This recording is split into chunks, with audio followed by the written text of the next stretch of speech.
នេះគឺជាទូរស័ព្ទធូរថ្លៃរបស់ក្រុមហ៊ុន Poco វាមានឈ្មោះថា Poco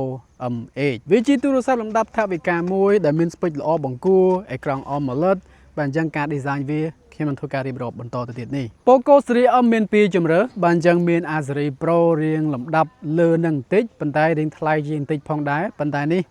នៅក្នុងដៃខ្ញុំនឹងគឺជា Series Poco M8 ធម្មតាទូរស័ព្ទដៃនេះគឺវាមានការប្រែប្រួលច្រើនទៅលើការ design របស់វាជាពិសេសគឺនៅក្នុងផ្ទៃខាងមុខនឹងតែម្ដងដែលអេក្រង់របស់វានឹងគឺប្រើជាមួយនឹងអេក្រង់ AMOLED បាទ 120Hz ហើយវាក៏លាតត្រដាងពេញស្អាតផងដែរហើយវារាងកោងទៀតសម្រាប់បងប្អូនយើងចូលចិត្តអេក្រង់កោងវាក៏ជាទូរស័ព្ទមួយដែលអ្នកទាំងអស់គ្នាគួរក៏លេចមើលផងដែរចំពោះទំហំអេក្រង់របស់វាមានទំហំ 6.88 អ៊ីនដូចខ្ញុំបាននិយាយមកអញ្ចឹងអេក្រង់វាគឺកោងហើយវាគេហៅថា AMOLED 120Hz display ផងអញ្ចឹងទៅលើអេក្រង់របស់វាគឺពិតជាល្អវា color ស្អាតផងដែរ vibrant ណាហើយក៏ smooth ផងដែរទៅលើការប៉ះបញ្ជារបស់យើងហើយទៅលើពន្លឺនៃអេក្រង់របស់វាបាទអញ្ចឹងវា peak រហូតដល់ទៅ 3200 nit ឯណោះបាទអញ្ចឹងខ្ញុំសូមបើកឲ្យខ្លាំងមកបងប្អូនឃើញអេក្រង់វាគឺវាភ្លឺបែបហ្នឹងណានិយាយជារួមអេក្រង់ក៏ដូចជាការ design របស់វាខ្ញុំឃើញថាវាដូចជាល្អបាទអញ្ចឹងការ design វាគឺបែបនេះឃើញកាមេរ៉ា set up ខាងក្រោយហ្នឹងហើយមានការបែងចែកពណ៌ខុសគ្នាតិចតួចបាទអញ្ចឹងគុណភាពផលិតហ្នឹងក៏ទំនើបល្អផងដែរហើយវាក៏ភ្ជាប់មកជាមួយនឹងប្រព័ន្ធការពារទឹក IP66 ផងដែរបាទអញ្ចឹងមកល្មមអត់បញ្ហាទេទៅលើការប៉ះទឹករបស់យើងយើងអាចធ្វើការប្រើបាន SIM 2 support 5G ទៀតផងបាទអញ្ចឹងហើយបងប្អូនយើងក៏អាចធ្វើការថែម memory card បានទៀតនៅក្នុងហ្នឹងគឺយើងមានទំហំ memory ក្នុងម៉ាស៊ីនរហូតដល់ទៅ512ឯណោះនៅលើ version ដែលខ្ញុំកាន់ឡើងនេះបាទប៉ុន្តែមានជំរើស version ជំរើស option វាអញ្ចឹងណាបាទអញ្ចឹងយើងមានកន្លែងដាក់ memory card ទៀតបើសិនជាបងប្អូនយើងខ្វះ memory ដែលថាទំហំ memory តិចអញ្ចឹងណាអញ្ចឹងយើងអាចដោះ SIM មួយចេញទៅដាក់ memory ចូលមួយទៅតែបើថាចង់ប្រើ SIM ទាំងពីរអញ្ចឹងយើងអាចប្រើ SIM បានពីរដូចខ្ញុំនិយាយអញ្ចឹងតែសំខាន់ដូចខ្ញុំនិយាយអញ្ចឹងណាយើងអាចធ្វើការថែម memory បាននៅលើកាមេរ៉ាបើអញ្ចឹងកាមេរ៉ាវាមានទំហំ50 megapixel AI កាមេរ៉ាថត 4K វីដេអូបានណាហើយទៅលើការថតរូបភាពវាហ្នឹងគឺល្អមែនទែនខ្ញុំពិតជារំភើបដោយខ្ញុំឃើញថាការកាត់ portrait ទៅលើការថត selfie ហ្នឹងគឺល្អមែនទែន color ក៏ស្អាតទៅលើរូបភាពទូទៅហ្នឹងគឺខ្ញុំឃើញថាវាទទួលយកបានសម្រាប់កញ្ចប់ថវិកាដែលយើងបានចំណាយហើយនេះគឺជាឧទាហរណ៍បងប្អូនយើងអាចមើលបានខ្ញុំថត selfie ខាងមុខទេបងប្អូនយើងឃើញថាកាមេរ៉ាវាពិតជាអេមបាទអញ្ចឹងទៅលើការឲ្យពណ៌ក៏ស្អាតណាហើយទៅលើការកាត់ portrait ហ្នឹងក៏ល្អបានបង្គួរផងដែរដែលដូចខ្ញុំនិយាយអញ្ចឹងណាសម្រាប់តម្លៃប៉ុណ្ណឹងគឺយើងពិតជាមិនអាចត្អូញត្អែបានទេហើយនេះគឺកាមេរ៉ាខាងក្រោយថត 4K រៀងលំញ័របន្តិចហើយបងប្អូនយើងខ្ញុំឃើញឥឡូវលើអេក្រង់ណាដោយសារតែវាអត់មាន AIS ទេប៉ុន្តែយើងអាចធ្វើការថត 4K វីដេអូបានបាទអញ្ចឹងគុណភាពវាប៉ុណ្ណឹងបងប្អូនយើងអាចកលេចមើលបាន color វាក៏ស្អាត auto focus វាណានេះអេមតាបងប្អូនយើងបាទអញ្ចឹងខ្ញុំឃើញថាកាមេរ៉ាវាអូខេបងប្អូនយើងមើល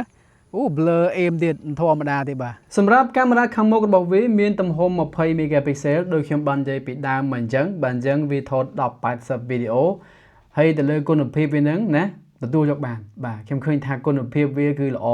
color ក៏ស្អាតហើយវាមាន beauty mode វាមាន portrait mode អញ្ចឹងទៅអញ្ចឹងទៅលើកាមេរ៉ាខាងមុខខាងក្រោយរបស់វាហ្នឹងគឺទទួលយកបានវាមានទំហំថ្ម 5520 mAh ហើយវាក៏មានល្បឿនសាករហូតដល់ទៅ45វ៉ាត់ផងដែរហើយដុំសាកខ្សែសាកគឺមានដរិចនៅក្នុងប្រអប់នឹងតែម្ដងចំពោះប្រព័ន្ធដំណើរការរបស់វាបើអញ្ចឹងឥឡូវហ្នឹងគឺវារត់ជាមួយនឹង Android 15នៅក្នុងប្រអប់នឹងតែម្ដងបូកជាមួយនឹង HyperOS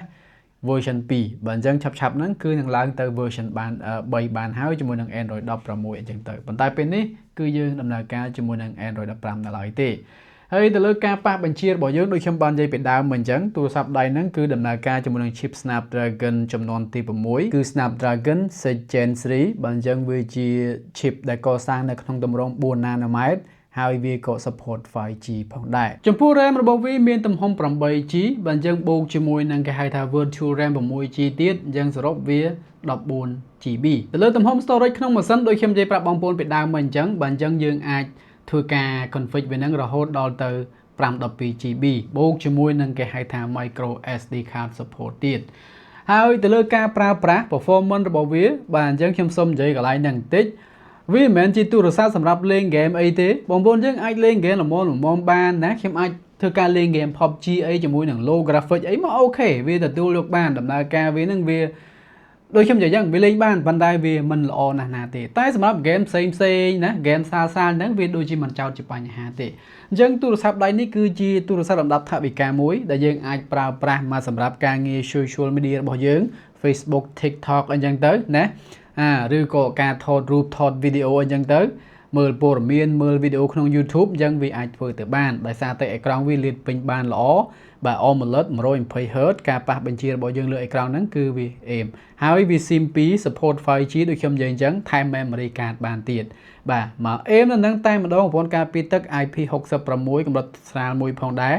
មួយ complaint នៅលើនឹងតែម្ដងហើយរូបរាងវាគឺស្អាតប្រណិតបែបនេះបាទអញ្ចឹងសម្រាប់កញ្ចប់ថវិកាប៉ុណ្ណឹងបងប្អូនយើងយល់យ៉ាងណាដែរសម្រាប់ speaker របស់វាមាន2គ្រាប់ពីលើនេះមួយហើយពីក្រោមនឹងមួយហើយវាធាក់សាច់ភ្លេងមកបាន balance ល្អ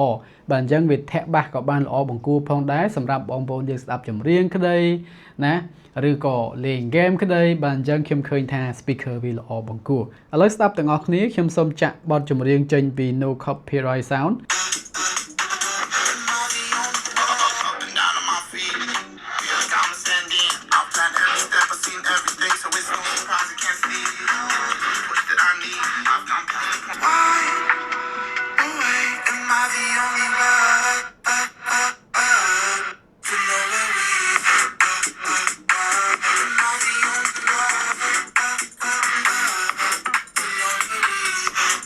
bạn dân speaker vi lọ bằng cú thẹn bác có ban lọ bằng cua phong đái vân vân còn thao vi ở sơn nine khẳng bà bàn tay sầm rạp cái chợ tại cái bàn đăng ban speaker pi crop hái trong căn thao vi ok hái ở vị trí tu sắp global version Google service cứ miền mùi complain là lớn nâng time đồng YouTube bong phone Gmail lặng lại những tới Google photo cứ mà sật là lớn nâng đại chi committee